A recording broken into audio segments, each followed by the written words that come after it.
നമസ്കാരം. ദിവസത്തെ പ്രധാന വാർത്തകൾ ചർച്ച ചെയ്യുന്ന സ്റ്റേറ്റ് ഓഫ് ന്യൂസിലേക്ക് സ്വാഗതം.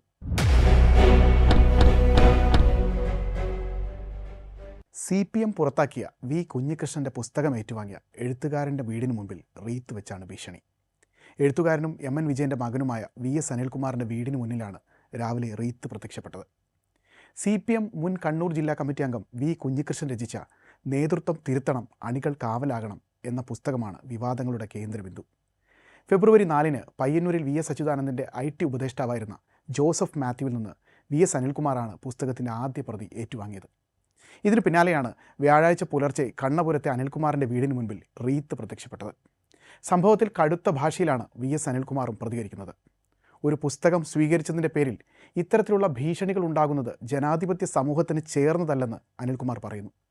ആശയപരമായ വിയോജിപ്പുകൾ ഉണ്ടെങ്കിൽ അത് ചർച്ച ചെയ്യുകയാണ് വേണ്ടത്.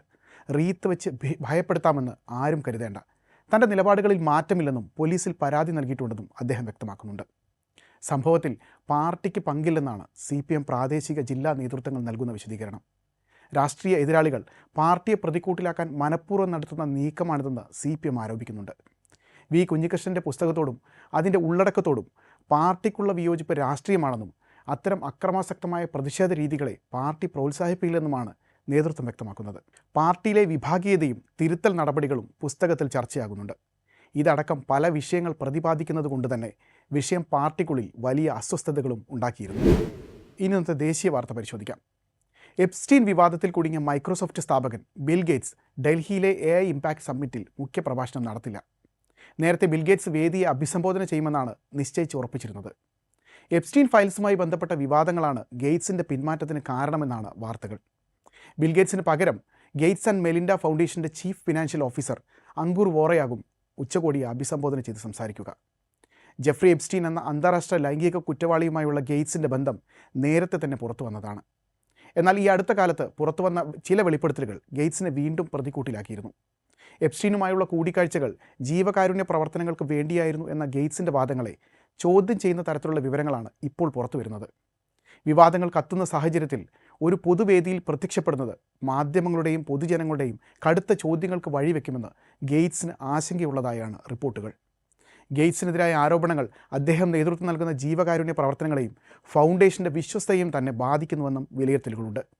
ഈ സാഹചര്യത്തിൽ ചോദ്യങ്ങളെ നേരിടുന്നതിനേക്കാൾ നല്ലത് തൽക്കാലം മാറി നിൽക്കുക എന്ന നയമാണെന്ന് ബിൽ ഗേറ്റ്സ് സ്വീകരിക്കുന്നതെന്നാണ് അന്താരാഷ്ട്ര മാധ്യമങ്ങൾ റിപ്പോർട്ട് ചെയ്യുന്നത്. എപ്സ്റ്റീൻ എന്ന നിഴൽ ബിൽ ഗേറ്റ്സിനെ ഇനിയും വേട്ടയാടുമോ? സാങ്കേതിക ലോകത്തെ ചർച്ചകൾക്കുപരിയായി ലോകം ഉറ്റുനോക്കുന്നത് ഈ ചോദ്യത്തിലേക്കും അതിൻ്റെ ഉത്തരത്തിലേക്കുമാണ്. ഇനി ഇന്നത്തെ അന്താരാഷ്ട്ര വാർത്തയിലേക്ക്.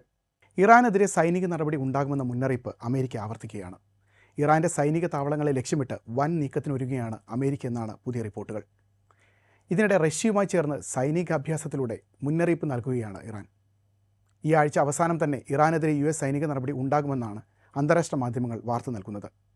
നിലവിൽ വൈറ്റ് ഹൗസിൻ്റെയും പ്രസിഡന്റ് ഡൊണാൾഡ് ട്രംപിൻ്റെയും അനുമതിക്കായി കാത്തിരിക്കുകയാണ് US സൈന്യം എന്ന രീതിയിലാണ് റിപ്പോർട്ടുകൾ പുറത്തു വരുന്നത്. ട്രംപിൻ്റെ നിലപാടിനെ ആശ്രയിച്ചിരിക്കും ലോകം മറ്റൊരു വലിയ യുദ്ധത്തിലേക്ക് നീങ്ങണമോ വേണ്ടയോ എന്നത്. ഒമാൻ കടലിൽ ഇറാനും റഷ്യയും സംയുക്തമായി വൻ സൈനികാഭ്യാസത്തിന് തുടക്കമിട്ടിട്ടുണ്ട്. ജനീവയിൽ ഇറാനും അമേരിക്കയും തമ്മിൽ നടന്ന രണ്ടാം ഘട്ട ചർച്ചയിലും കാര്യമായ പുരോഗതിയില്ലാത്ത സാഹചര്യത്തിൽ കൂടിയാണ് ഈ നീക്കം. മേഖലയിൽ വിന്യസിച്ചിരിക്കുന്ന US നാവികസേനയ്ക്ക് വെല്ലുവിളി സൃഷ്ടിച്ച് ഹോർമുസ് കടലിടുക്കിൽ ഇറാൻ സൈന്യം കഴിഞ്ഞ ദിവസം നാവികാഭ്യാസങ്ങൾ നടത്തിയിരുന്നു. പശ്ചിമേഷ്യയിൽ ഇതുവരെ ഉണ്ടാകാത്ത തരത്തിലുള്ള വലിയ സൈനിക വിന്യാസമാണ് അമേരിക്ക നടത്തിയിരിക്കുന്നത്. അത്യാധുനിക ഫൈറ്റർ ജെറ്റുകൾ, യുദ്ധക്കപ്പലുകൾ, ഇന്ധന ടാങ്കറുകളായി പ്രവർത്തിക്കുന്ന വിമാനങ്ങൾ എന്നിവയെല്ലാം ഇക്കൂട്ടത്തിൽപ്പെടും. ഡസൻ കണക്കിന് യുദ്ധവിമാനങ്ങൾ വഹിക്കുകയും ആയിരക്കണക്കിന് നാവികരുള്ളതുമായ 2 വിമാനവാഹിനി കപ്പലുകളാണ് പശ്ചിമേഷ്യയിലുള്ളത്. ട്രംപിൻ്റെ ഉത്തരവ് പ്രകാരം ലോകത്തിലെ ഏറ്റവും വലിയ വിമാനവാഹിനി കപ്പലായ USS ജെറാൾഡ് R. ഫോർഡ് പശ്ചിമേഷ്യയിലേക്ക് തിരിച്ചിട്ടുണ്ടെന്നും റിപ്പോർട്ടുകളുണ്ട്. അമേരിക്കയുടെ ഭാഗത്തു നിന്ന് ഒരു വലിയ ആക്രമണമുണ്ടായാൽ അത് ഒരു ആഗോള യുദ്ധമായി മാറാൻ അധിക സമയം വേണ്ടിവരില്ല. എന്നാൽ യുദ്ധമുണ്ടാവില്ലെന്നും ജനീവയിൽ പുരോഗമിക്കുന്ന ആണവ ചർച്ചയിൽ ഇറാനുമേൽ സമ്മർദ്ദം ചെലുത്താനാണ് വൻ സൈനിക വിന്യാസമെന്നും നിരീക്ഷകരുടെ ചിലർ തന്നെ വ്യക്തമാക്കുന്നുണ്ട്. മധ്യേഷ്യയിലെ സംഘർഷം ഇന്ത്യയും ആശങ്കയോടെയാണ് ഉറ്റുനോക്കുന്നത്. ഉപഭോഗത്തിലുള്ള 85 മുതൽ 90% വരെ ക്രൂഡ് ഓയിലും ഇറക്കുമതി ചെയ്യുന്ന രാജ്യമാണ് ഇന്ത്യ. ഇതിൽ തന്നെ നല്ലൊരു പങ്ക് ഗൾഫ് രാഷ്ട്രങ്ങളിൽ നിന്നാണ് വാങ്ങുന്നത്. മധ്യേഷ്യയിൽ ഉണ്ടാകുന്ന വലിയ പ്രതിസന്ധികൾ എണ്ണവിലയിലും ചാഞ്ചാട്ടത്തിന് കാരണമാകും. ഇതിനു പുറമെ വ്യോമയാന മേഖലയിലും രാജ്യത്തിന് വലിയ തിരിച്ചടി നേരിടേണ്ടി വരും. നിലവിൽ പാകിസ്ഥാൻ വ്യോമമേഖലയിൽ ഇന്ത്യൻ വിമാനങ്ങൾക്ക് വിലക്കുണ്ട്. ഇറാൻ്റെ ആകാശവും ഒഴിവാക്കേണ്ടി വന്നാൽ കടുത്ത സാമ്പത്തിക ചെലവായിരിക്കും വിമാന കമ്പനികൾക്കുണ്ടാവുക.